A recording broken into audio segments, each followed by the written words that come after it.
Hello, everyone. Thank you for joining us. My name is Ty, and I will be your moderator for today's webinar, Corporate Finance, Step Up and Embrace Automation. This event is being presented by CFO Daily News and is being sponsored by Auditoria. Just a little housekeeping before we get started. If you have any questions during the presentation, please type them in the chat box in the control panel. If they're regarding the subject being presented, I'll add them to the queue for questions at the end. Now I'd like to introduce your speakers, Elaine, Nowak, and Wayne Butterfield. Hi, thanks so much, Ty. So we're super excited to be here today. Wayne, super excited to have you with us as we talk about some of the results from this study that we had put out. As for myself, I'm the Director of Product Marketing at Auditoria, and I really work to develop and articulate compelling value propositions and targeted content. And I do that by working with thought leaders, industry and subject matter experts, and analysts to communicate the benefits and value of auditoria.com and auditoria.ai, I should say, and any kind of automation software that's out there today, and ways in which we can automate the back office and really have a customer-centric finance transformation. Wayne, why don't you tell us a little bit about yourself? Yes, hi guys, and thank you for having me. It's a pleasure to be talking alongside the queen of webinars here, Elaine. So yeah, my name's Wayne Butterfield. As you can see, I'm actually on the other side of the pond, so it's a little late here in the UK, but great to be here. I'm global head of intelligent automation solutions for an American firm, interestingly called ISG. My role really is helping clients to make use of these technologies. I'm an industry veteran. I've been in and around the automation space in the enterprise as a really early adopter of RPA and other technologies. Yeah, it's almost a decade now since I bought my first RPA licenses. So pleasure to be here. Really look forward to sharing some of the insights and obviously digging into some of the polls that we've got coming up with the audience as well. Yeah, so let's talk a little bit about the survey itself. So again, this was the tipping point, the state of automation in the back office was the survey that we had done. We surveyed actually more than 600 finance professionals to understand what is happening in terms of automation in the back office. And when we looked into some of the results, and did a little bit more of a deep dive into the responses that we got, we realized that, you know, when we look at this corporate finance back office, tasks that take up the most time, we talked a little bit about, you know, got the results to say, what were those tasks? What were the biggest challenges in the finance back office? And then what is the current and hopefully the future state of automation in finance? I think the overall arching theme and why we called it the tipping point is because it really came down to finance shedding this reputation that it has, that they're really slow to adopt new technology. And what we really need to see from the back office is a way to streamline their processes and all the work that they do that's still really quite manual. So I think having said that, we're going to kick it off with our first poll question to just sort of see how closely aligned the audience that we have today is to some of the responses that we asked on the survey. So the first question, you'll see it pop up. What are the overall challenges across the finance back office? So 5 responses that you could come forward with. Is it time spent on repetitive tasks? Is that where your biggest overall challenge is? Is it time spent using tools that no longer work? Is it inaccurate or outdated processes? Maybe it's time spent checking and updating data. And lastly, is your overall challenge the lack of resources to invest in technology? So Wayne, what are your thoughts on this poll question and what some of the responses you think could be like the #1 challenges? Well, although my background's actually telco, it's interestingly over the last 4 years, just about every client I've worked with at least at some time their finance department. And I would say that, you know, I'd be really interested in understanding any organization that isn't spending plenty of time on repetitive tasks in their finance business. So I would be really surprised if we don't have a big swing towards #1.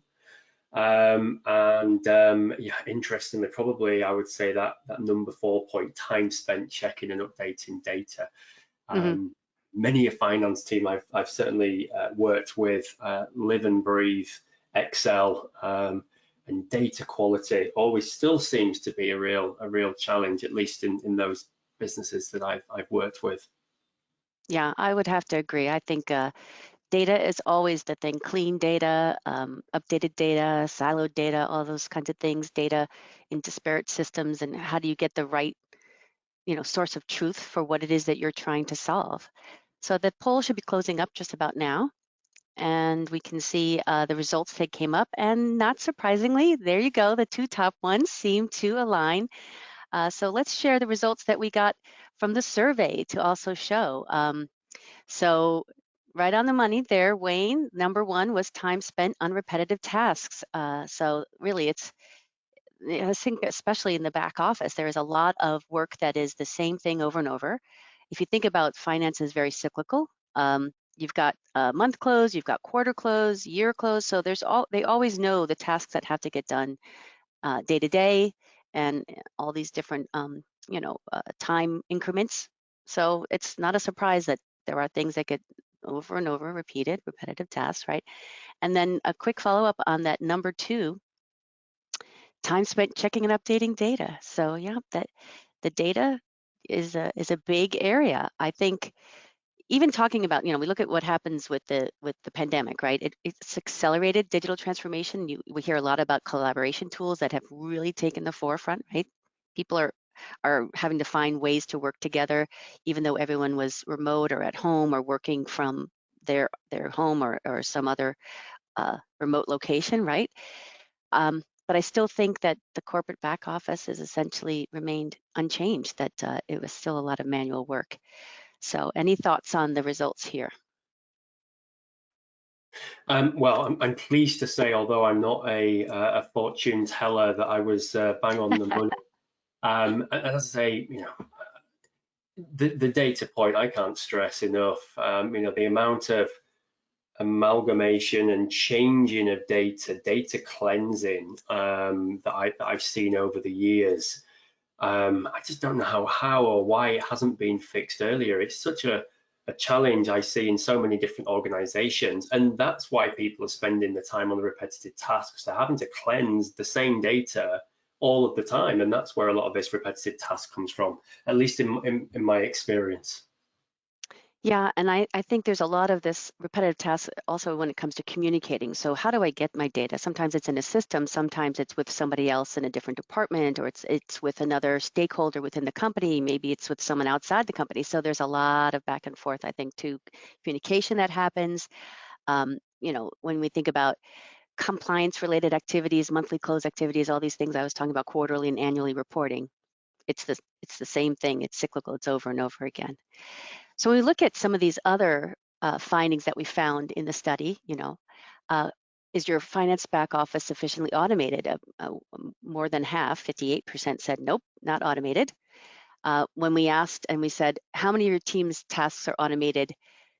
It was about 78% less than half their tasks are automated. So in understanding that statistic, that's huge. That's 3/4 of the people that we surveyed said that less than half the things they do were automated.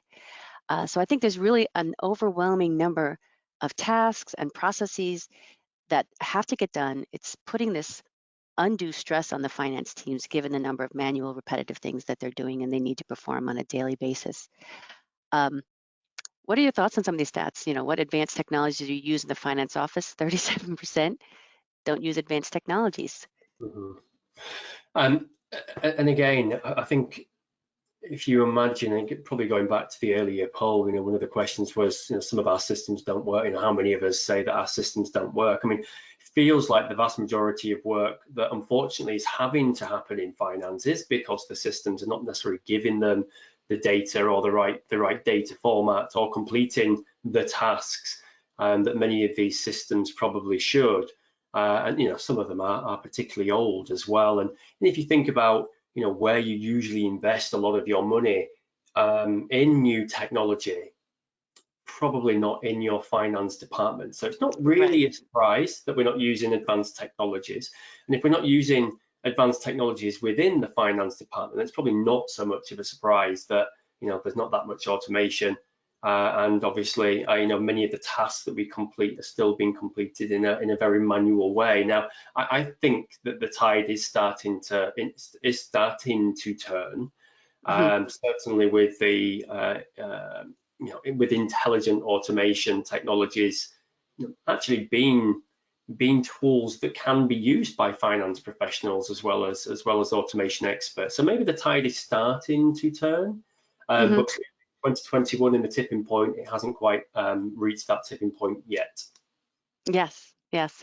And I think it's interesting too, that last statistic on the bottom functions with the most manual work. So if we think about all the different parts of the back office and the finance back office, and they said accounts payable, a third said accounts payable was the most manual, and followed right behind by a fourth said it was accounts receivable.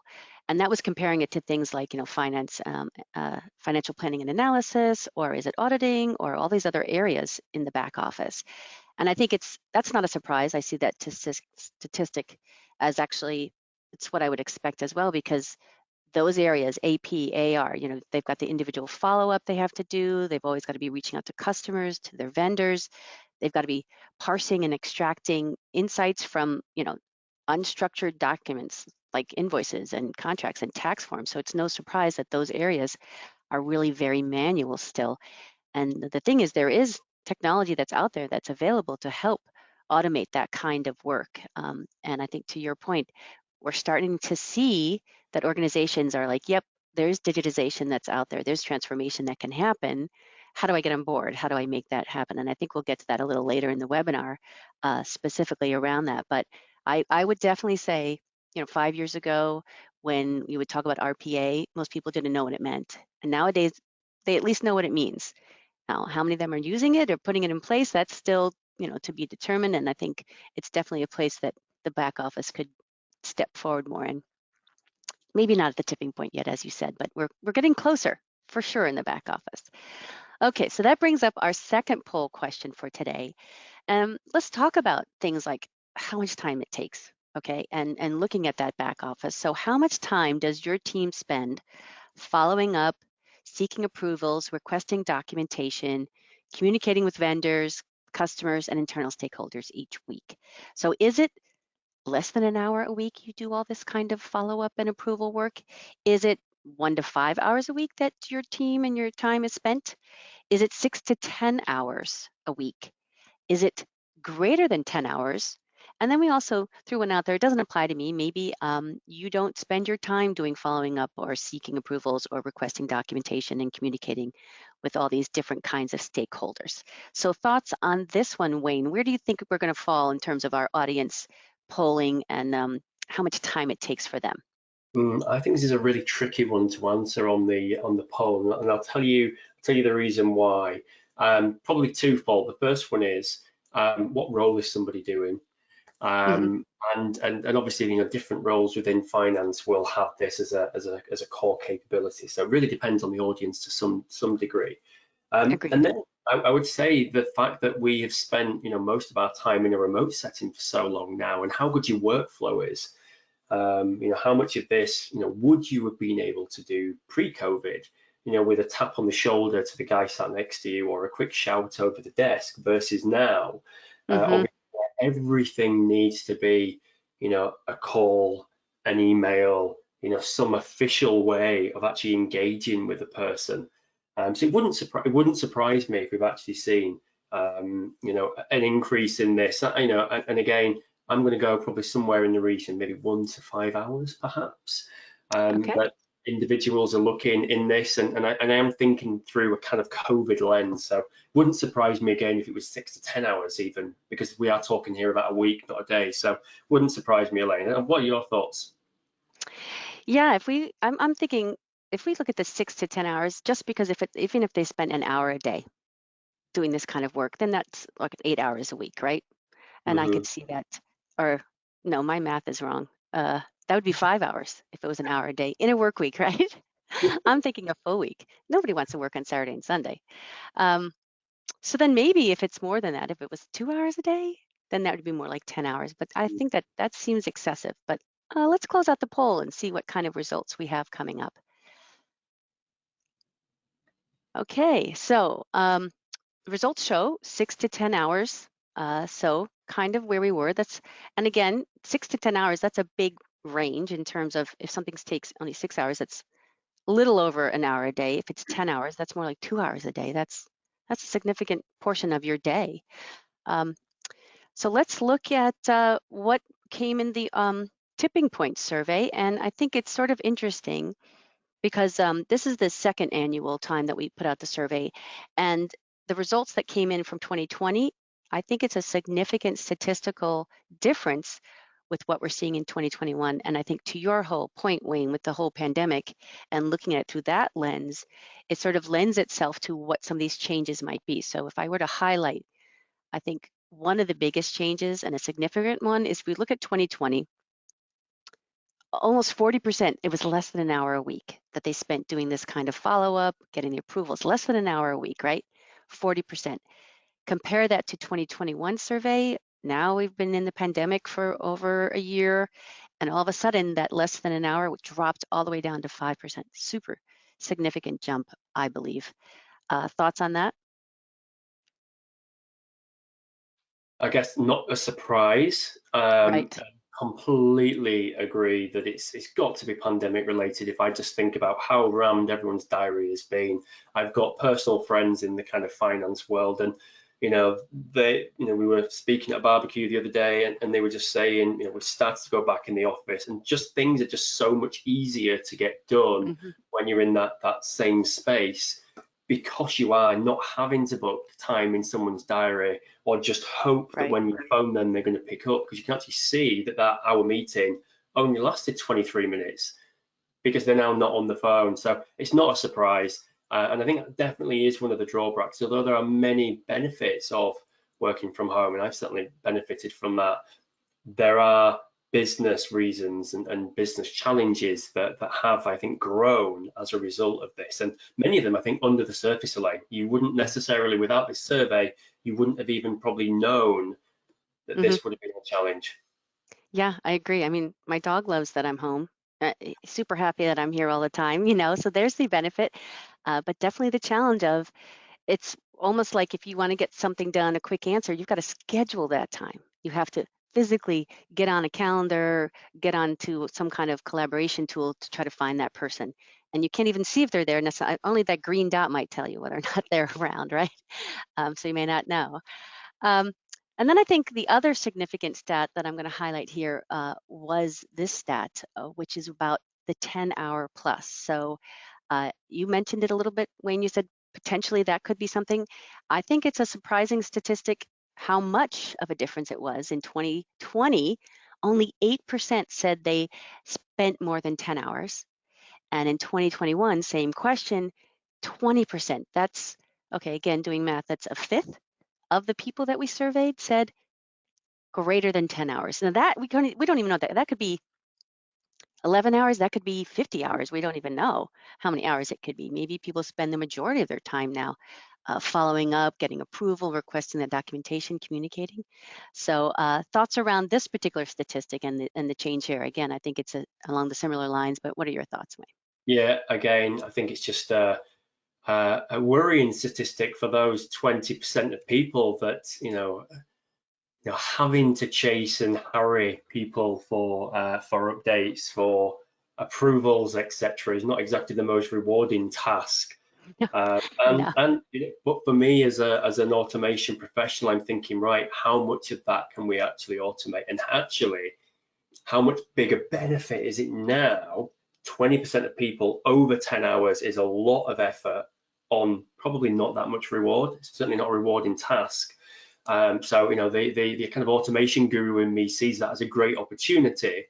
But also I do feel sorry for those people who are literally having to spend that much time a week on chasing people down. I would have to agree. So that brings us to our next poll question. I think on this one, let's get into a little bit more specific around what that follow-up might look like, what those tasks that are being done and taking up the bulk of a lot of people's time now. So what are your primary day-to-day challenges? So again, we're going to get the pulse of the audience here. Is it, number one, inaccurate or partially complete information that you get from your vendors and your customers? I mean, how frustrating when there's a form they got to fill out, they leave something off, you don't realize till the form comes in, you got to send it back out, you got to request that information, you got to follow up on incoming. Very frustrating. I could see that one being a big one. Maybe it's a lack of responsiveness from internal employees and vendors and customers. So you send something out and you don't get anything back, or it's like a black hole, and your email goes nowhere, and you still have to keep following up to find out what's going on. And that, I think, that lack of responsiveness, is it the bigger challenge than the repetitive follow-ups? Or maybe it's these questions that come in from your customer and vendors. And maybe it's the same question you get over and over again.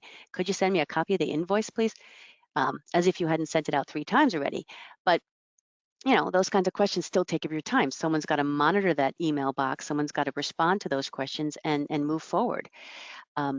Number 4, time wasted on getting approvals to take action. So again, if there's an approval process where in order for something to be released or something to be extended or something to be increased, whether it's a credit limit or something to this to that point, is that where your day-to-day challenges are? And is that your primary challenge?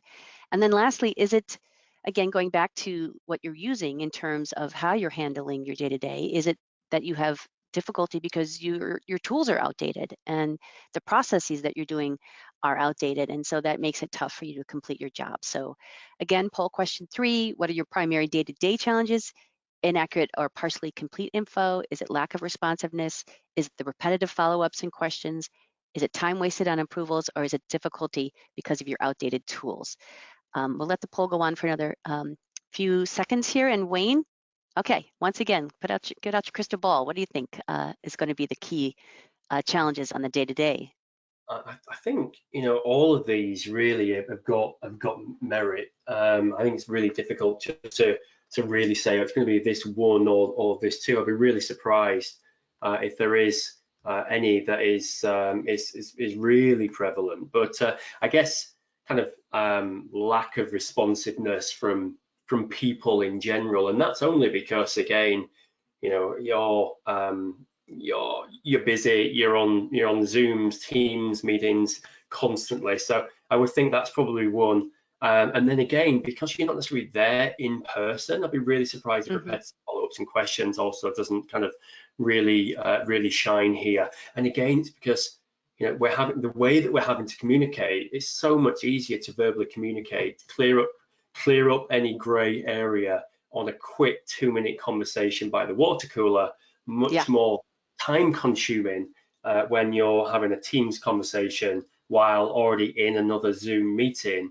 And so these things just elongate. So again, I think most of these things would be would probably score quite well with most, but certainly responsiveness because everyone's so busy, and obviously repetitive queries because we're struggling to some degree at least in clarifying exactly what we need first time is also high up there, I guess. Yeah, and they're so interrelated too. I think that to your point, it's probably going to be pretty equal just because they all lead to each other, right? So a lack of responsiveness, or maybe you get the inaccurate and then you reach back out and then you have to follow back up. And so I think there's a lot of sort of interrelated, all these kind of challenges are sort of interrelated in that way as well. And I can't say how many times when I didn't get a response from someone from an email, I would get up out of my chair, go down the hall, go pop up by their cubicle, put my head over, be like, hey, I just needed a quick answer on this, And that's the kind of interaction that makes it easy to kind of get the response or get an answer from something. And that's kind of something we miss when we're in this remote environment. So we'll close out the poll question now, see what kind of results we get. And okay, there you go. Pretty similar to what we saw on the actual poll, that lack of responsiveness and the repetitive follow-up. So it's when your email goes into you reach out and no one answers you. Okay, so that's definitely a factor there. And then the repetitive follow-up. So let's look at what we had on the survey when we asked 600 plus finance professionals, and no surprise there. I think a lot of these were anywhere between the 17 to 22 range, right? So pretty much what we were expecting. The areas that represented the biggest day-to-day challenges were lack of responsiveness from the internal employees, vendors, customers. And I think to your point, Wayne, remote work, You're no longer asking and passing, no trip down the hall. So you just need to schedule time for every little question or follow-up that you don't get a response to. And then I think that's partly why the next one up, 18%, this repetitive follow-ups, the questions that you don't get answered. So I think that, you know, we can sort of hone in the point that communication and this data input output, those are the key areas that could be improved, right? So the data speaks for itself. When I think you talked about this earlier, Wayne, what areas back office is not necessarily the one that's going to be prioritized to be automated. If you think about marketing or engineering or sales, even human resources, these are all departments that face similar challenges. They had a lot of repetitive tasks. They had a lot of work that was done manually. And now a lot more automation has been put in place in these areas. And I think that they've really embraced technology to improve processes. And I think the time has come that corporate finance and accounting departments really need to do the same. Your thoughts on this? I think, again, following up with that, the inaccurate, the difficulty, outdated. So I think you made your points, but anything Yeah. else? No, well, again, I laugh at this because if I think now about how communication in general has probably evolved even through the pandemic, email used to be the stable platform that you would make contact in. Then it was probably phone, and now for me with my colleagues, it's all WhatsApp. I'm bypassing every other channel, and it's a quick WhatsApp, it's a quick SMS now. There's no kind of formal email. We've just kind of started to move from quite formal contact channels into less formal ones, and that's great for internal colleagues. It's strange if you start WhatsApping or SMSing a client, a customer, So true. asking them to pay up their invoice. So that's again another challenge that people will have, is that we have all these different communication channels on top of just email now. And if you're looking for a quick response, email probably isn't the channel that people are most responsive in right now. There may have been before, maybe it was FaceTime, then it was email. Now we have all these text-based digital channels on the mobile phone, and they're probably taking some kind of priority. So there's a bit of a hint for anyone who's trying to get hold of me or my colleagues. Yeah. Definitely text works. Yeah, and we Slack, actually, it's now become a verb. I'll Slack you the information. I'll Slack you the file, or quick question, and you put it up in the Slack. At my previous company, it was Google Chats, right? So again, I think those interactive tools, but that only really works, to your point, internally. And over the years, I've become close to some of the customers that bought software that we had. I work quite closely with them. And maybe I got to the point where we shared mobile phone numbers, but that's certainly not the case across all the customers. And I think if I were to start sending text messages to every customer, yeah, that would sort of be not well perceived. So that still is the challenge, when email is going to have to be the go-to for that follow-up, and what that means in terms of communication. So I think we've talked about challenges quite a bit, quite in depth, looking at these areas that really could use some improvement. I think now let's sort of pivot back over to where we talk about what can be done with the current state. How do we take it forward and help the back office to automate processes? When we did the survey, it was undeniable.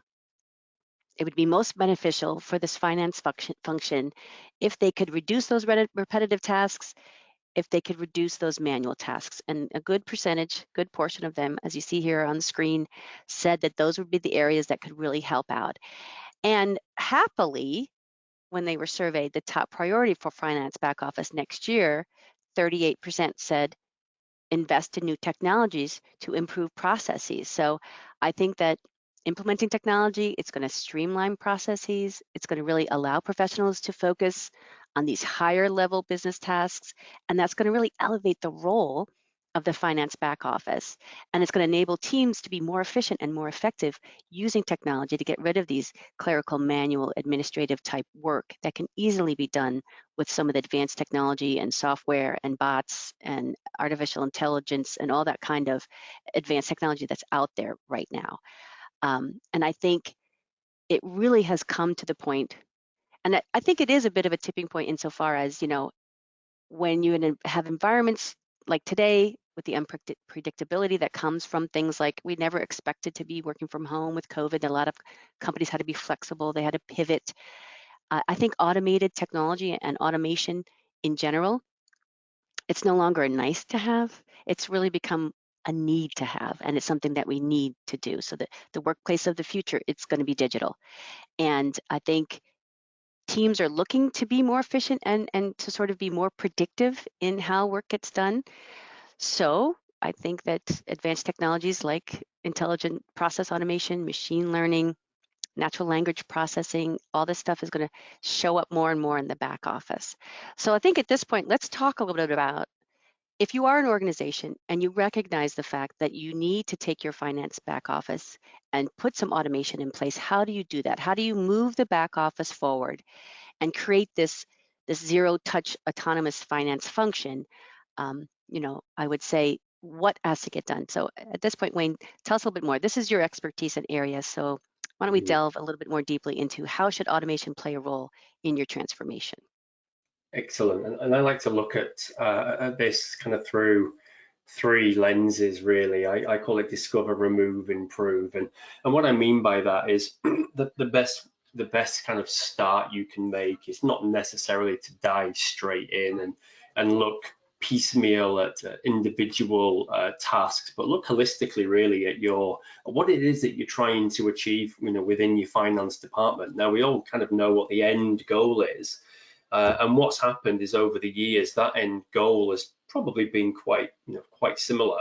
But the way that you actually achieve that over the years of change and process change and new regulations and new systems, new ways of working, there's been amalgamations of companies, it's just got to be, it turned into a real complex mess. And actually, that for me, really discover is the use of things like task mining, process mining, good old-fashioned lean, and also tapping into that knowledge of SMEs, really to understand what is it we're looking to achieve, how do we currently do that, and could we do that in a different way? And that amalgamation of technology, SME, and external expertise, really is a good way to start. And then that really helps you understand, okay, more of a strategic versus a tactical deployment. Remove, obviously, all about removing kind of waste, removing processes that are no longer there, really highlighting some of those areas. And at least what I found, in a number of departments is that a lot of this manual process that we're doing every month is because System A doesn't give us what System A should. And so we've created a manual workaround because the data that's coming out of System A isn't in the right format or doesn't include this. So we don't trust the data because back in 1986, there was a line that was wrong. So we created a process to make sure that that data was always thoroughly checked just in case something happened post. Now, that might have been an anomaly. But again, we still do that because this is the process and this is what's being written down. And so kind of removing some of this waste, rethinking about what we need to do, making sure actually that we're making use of a lot of the capabilities that the tools generally have. I mean, again, what I found over the years is that we may buy a tool or technology that has loads of capability, but we only ever unlock some of it. And actually, the tools that we may already have may actually have many of the functionalities. They may have later versions of their solutions that has more capability that we need. So really removing the waste, really thinking about the tools that we have and can we do more with them. And then I guess at the end of that, really, we start to get into this world of, okay, so we're comfortable with our review. We really understand what we're trying to achieve. We understand where we are at the moment. We understand where we could be with what we already have. We've removed waste where we see that.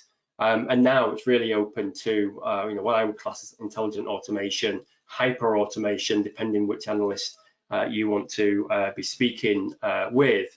And if we just move on, I guess, to the next slide, Elaine, this should kind of help. So I already spoke about I call it process discovery, by the way. So there's a huge focus at the moment in the world of automation on a type of technology called process mining. Process mining is using the data exhaust out of your systems, and it's looking at data logs to find out what's going on at a transactional level, at a data level, transactional data level, and what's going on with your processes. And there's actually some really good examples in finance, and you mentioned AR and AP previously. There's some fantastic examples of process mining working really well in finance departments, because they see it's an elongated process. It could potentially be over many months. It could touch many different hands across a few different systems. Obviously, you've got approvals and this, that, and whatever. So it's a really elongated process. And actually being able to look at, often hundreds of thousands, millions of data points stretching back 3 months, 6 months, 12 months, gives you an incredible view of your process, probably for the first time ever, really. Because as much as we as SMEs can talk about how the process works, it's only when you really look at it through the lens of data and you add in pattern matching and other forms of AI on top of that, that you really see the process for what it actually is, not what you think it is. So really interesting area of technology. I mentioned process mining. There's also things like desktop analytics. So often we see piecemeal tasks that happen on a desktop that happen in Excel. And again, we don't often, as soon as we come out of a system, we lose this data trail because we're not in the system, we're not keying things in, we haven't got a login to Excel. Therefore, we kind of lose what actually happens within an end-to-end process. So things like desktop analytics, task mining, as it's probably now more commonly known, a different way of being able to see what's going on outside of a core system. And then things like process intelligence, again, really interesting point. Once you've got these process mining, task mining type tools kind of in situ, what they're doing is they're not just looking at historic data logs, they're actually looking at real-time data logs. So as something happens, an invoice comes in, is entered in the system, and say the approval limit is 100,000, and we know that that's not person A that needs to do that, it's actually person C. We could set a trigger so that because it's such a high invoice is already going straight to person C, slims down the amount of times. It's not necessarily automation per se, but it's using process intelligence. It's actually programming your process with an additional bit of intelligence, and it's using these data logs within your system to say, hey, I know when this happens, this is the step that needs to follow. And the reason why that's really important is because if you look at elongated processes, if you can cut down this step by a few days, this step by a week, this step by 2 days, in theory, from a customer perspective and from a chasing perspective, from a harassing other colleagues perspective, a lot of this automatic chasing is kind of done for you. And again, if we go back to the poll, we saw a load of kind of disgruntled employees who were pretty sick of having to chase and harass people, especially in this kind of COVID first world. So if you can get your process discovery, process intelligence and workflows aligned, and again, it's all no code, low code in the main, and then you're on to a really good set of capabilities. And then once you've kind of done that, we then start to look at, okay, well, what's actually left of this manual work? And where can we replicate some of the capabilities that we have as finance professionals with technology? Now, I like to think about intelligent process automation as kind of a five-fold, and I will say these are the five main technologies that I talk about. They're not the only ones, but I think rather than bore every man and his dog with this full suite of capabilities that some are relevant, some aren't. It really depends on your industry. These five really are very relevant to just about every department in every organization, including many of our friends within finance. And I like to split intelligent automation kind of into two buckets. I call it handwork and headwork. And what I mean by that is a lot of these kind of manual, repetitive tasks, they really are kind of on your keyboard and on your mouse. And they're things that you're doing with your hands. People talk about them being robotic type processes. You literally just hear the humdrum of your keyboard as you're keying in an invoice number from an invoice. You're approving something in SAP. It's very transactional, it's very hand heavy. But we'd be absolutely doing finance a disservice if we said that that's all that they do. They clearly don't. There's so much more that goes on. And so that's where the kind of head work comes in. So it's great that you can get the repetitive type robotic tasks completed with RPA. But actually, many of the things that we do, if you think about looking at an invoice, extracting information from that, reading an email, looking at a contract to try and pick out what the commercial term needs to be, reading the PO, etc., making a really complex decision about tax rules and which tax line a certain product or receivable needs to go against. Quite complex decisions that many of our friends in finance would say, they're complex, but I do them within a second. Mm-hmm. The brain is an amazing computer, but actually to replicate much of that experience and the technology is incredibly difficult, which is why we still all have jobs. And although you can kind of replicate many of these rule-based decisions, it's not that easy. You do need an incremental technology to be able to do that. And then lastly, and not least, making communicate. I mentioned before, this whole world of communication, digital communication, email in, email out, chatbots, conversational AI. And when you kind of add all of these things together, you've got your hand work and your head work. And I think that for me is what intelligent process automation is. And then, lastly, again, I kind of spoke about it, with the process intelligence, but the end-to-end, the closed loop for this with me is, okay, well, let's discover, remove, improve. Let's really understand what's going on. Let's use these technologies in order to create incremental value and hopefully, automate, remove waste, etc. But let's not just presume that we've actually added value. Let's use these same technologies. Let's use data to show the value that we've created so that we know we're tracking it. We're able to see this cost out. We're able to see the benefit that we've completed at a data level, not just a kind of on a spreadsheet, but actually seeing SLAs shorten, seeing times between approval, be shorter, and actually see that value, reduce month-end close from 7 days down to 5 days. Let's do that. That's the type of benefit that we would see through data, and of course, there's very likely to be hours back to the business. And then let's really get finance, not just looking at repetitive tasks. Let's get them actually analyzing and thinking about the future, not just having to worry about what's just happened. And I think that's the real value of all of this is that we can start to look forward versus look back. Yeah, totally agree. So if we were to highlight some of those benefits that you talk about, putting in this technology, recognizing where automation can take the place of some of that hand work that you talked about, and allowing individuals to do a little bit more of that head work, the strategic kind of value-added tasks, I think that we could really take a step forward to move the back office forward. So I think the key highlights we want to talk about are the future-proof, how work gets done. So it's taking those legacy tasks and that kind of work that you do and allowing things like robotic process automation, maybe next generation bots to do that work instead. This is going to allow your teams, this data that gets collected, aggregated, it gets input by some kind of software and technology, means that you and your teams can make smarter, faster, and more precise decisions. And I think that's hugely important for what you said. Take closing down from 7 days to 5 days to 3 days even. How quickly can more things get done? And I think that's what leads to this idea of increasing the efficiencies.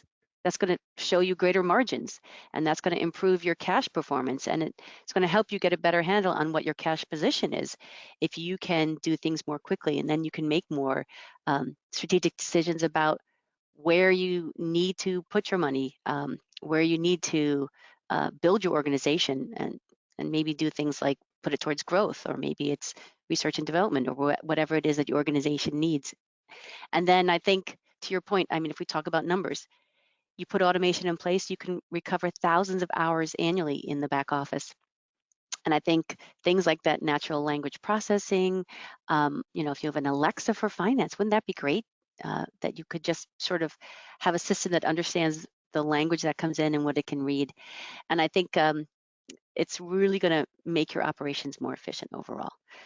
So having said that, talked today quite a bit about some things. I hope that some of these, the thoughts that we had here, the conclusions we've come to can really help energize the finance back office professionals who have joined us today to understand there are many things out there that can help them to really digitize and transform the work that they do, where they spend their time, where their teams spend their time.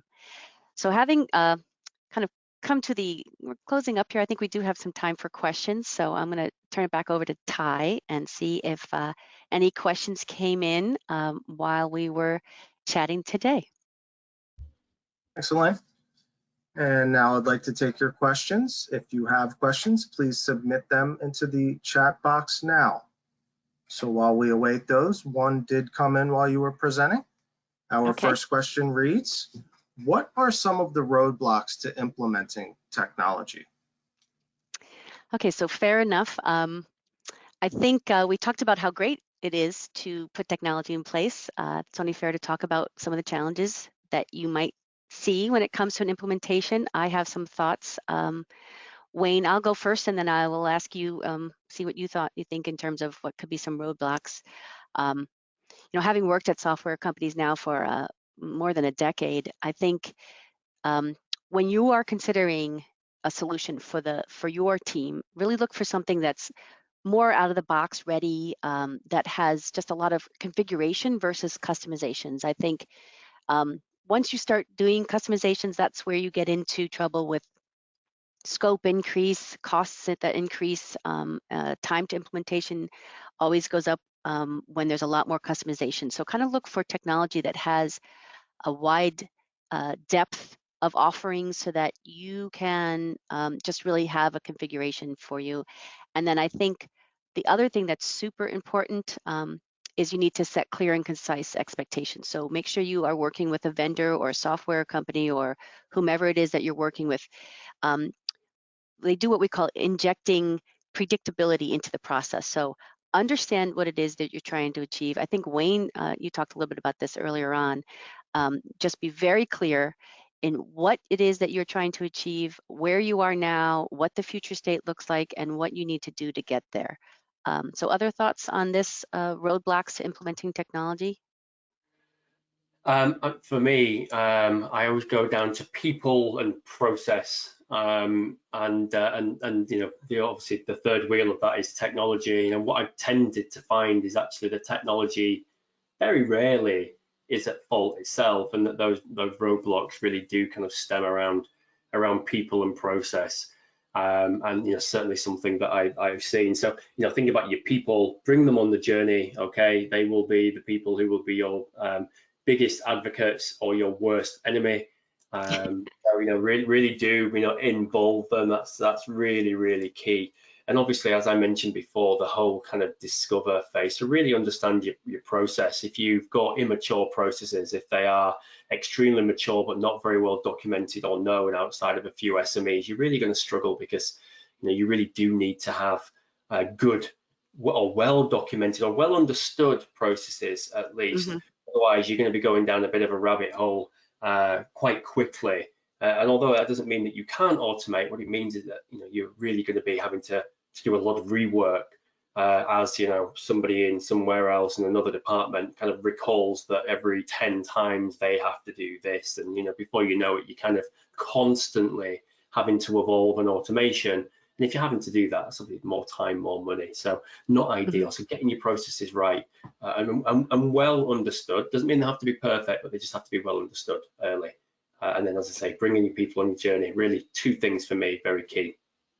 And I think also, just in terms of people, I've also found that you've really got to identify the champion, right? So who in the organization that's leading the project, the one who's taking the ownership and accountability for the project. And I think it's very important that organizations that take on a transformation and any kind of automation project really wants to make sure there's that one key person who is also going to help communicate across their internal organizations, that key stakeholder, that champion who's going to talk to others, make sure that they are reporting up to the executive level, make sure that they are working down for training at the user level.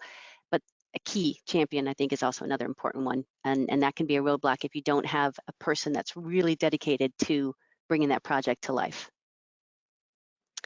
So Ty, any other questions come in while we were chatting? Yes, a few more did come in. Next question. When evaluating an automation solution, what are some of the requirements? Okay, so Wayne, I'm going to let you go first on this one. What are your thoughts? So it's when you are evaluating, what are your requirements? So what do you look for in a solution? Well, difficult one really. I always think this really depends on, again, on the eye of the beholder. So, you know, again, understanding your own business really going to be quite key. You know, what's your strategy? You on-prem, cloud? You know, how much of this, how many of the tools do you literally have as, you know, mainframe versus SaaS? You know, do you use Citrix? Do you not? You know, is this a tactical fix? Do you have a long-term roadmap? What's your budget? Really interesting one there. You know, some of these technologies are absolutely fantastic, but if you don't have the budget, then really you need to be looking at alternative solutions. And I guess probably the other one that I would really add is, you know, what's the technical makeup of your team, and you know, thinking about ease of implementation. And I really liked Elaine's point actually earlier on around kind of configuration versus kind of core platform coding changes, which, you know, you do then have to involve core IT. You know, you're then up against every other IT project. So, you know, that ease of integration, implementation, really important, because I think, you know, that's really going to enable you to be self-sufficient, or as self-sufficient as you can be, versus reliant on other departments that will have their own roadmap and own priorities. Absolutely agree with that 100%. And I think you have to look at software and understand one of the biggest things you're going to get. Okay, you got budget, you got this project approved. Now I want to know, we're investing this money, when are we going to see a return? That's always going to be, and especially for finance, right? There are people who understand why that question is being asked. When are we going to see the return on investment? So I think it's important to look at things like, what's the implementation timeline? How quickly can you get up and running? And then how do you know, how long is it going to take? A year, 2 years, until you're starting to see, I've invested this much into this technology. Now I'm actually starting to see the savings that was talked about. I'm starting to see the efficiencies that are being put in place. So, but understanding how long that's going to take before you start seeing that ROI, I think is super important. And I think another one that you really have to consider is the scalability. So if you're an organization, every organization wants to be profitable, they want to be growing, right? They want to continuously be, okay, we're here now, but we want to be here next year and the year after and so forth. So I think making sure you get a solution that can support your growth as an organization is another really important requirement when really evaluating the technology that's available out there. Okay, so I think we have time for one more. If there are any more questions that have come in, Ty, was there anyone else who had a question this afternoon for us? Yes. Yep, there actually is one more question. Are there specific qualities you would recommend looking for when evaluating a technology vendor? Okay, so we're very much into vendors, so like people are all about the automation today. Wayne, you have a thought on this, qualities for evaluating a technology vendor? What would you look for? Key thing for me, I think I'm always a round peg, round hole type of guy. You know, I think many vendors would, you know, could turn their solution to work for you, but it doesn't necessarily mean that it's the right thing. So I think really making sure that the vendor that you're choosing, that you're working with, kind of understands you, and actually their solution is designed to solve your problem, not could solve your problem if we did kind of X, Y, and Z. And again, in such a competitive market, there is obviously, you know, that as you know, that's certainly something that I'm aware of. You don't just want a jack of all trades. Generally, you want something that's going to really work for you. So I think really that for me is probably at least one of the key considerations. And I just like working with people that nice to get on with and really collaborative.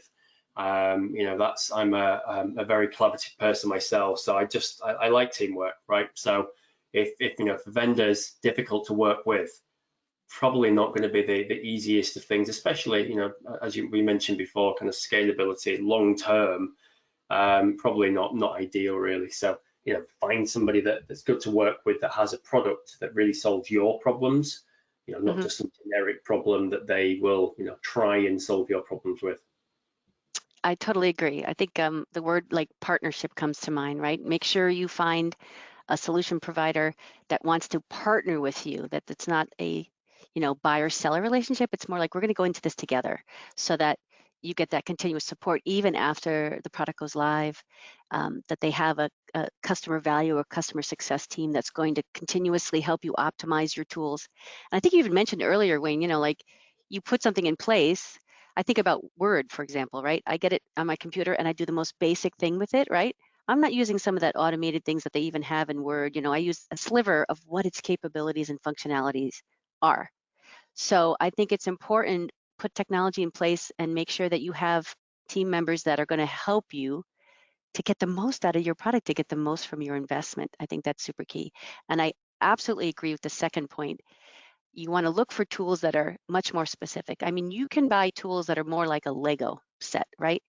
They're blocks, and they can build these blocks in any different way that you want in order to solve, or they could solve your problem, like you said, Wayne, right? But if you have tools that are much more specific, let's say for the finance function, that's going to go a much longer way to helping you get where you need to be more quickly.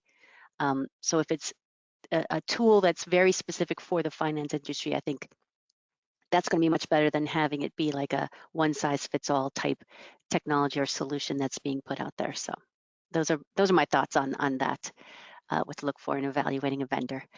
Okay, so I think that just about brings us up to the end of our session today. I've had a great time, actually. I thought it's been really fun, Wayne, getting your insights and talking about what we've seen, talking about the possibilities of the future where finance could be. And there's just we put up some information about our two companies, some contact information. If you're so inclined to learn some more about what Wayne does, what I do, what our software could do for you, by all means, please reach out. And I just want to thank everyone for joining us today. Thank you, Wayne. Thank you, Ty. Thank you for being a part of this. And we'll hopefully see you again soon. Brilliant. Thanks, Elaine. Thanks, everybody. Thanks, Elaine. Thank you, Wayne.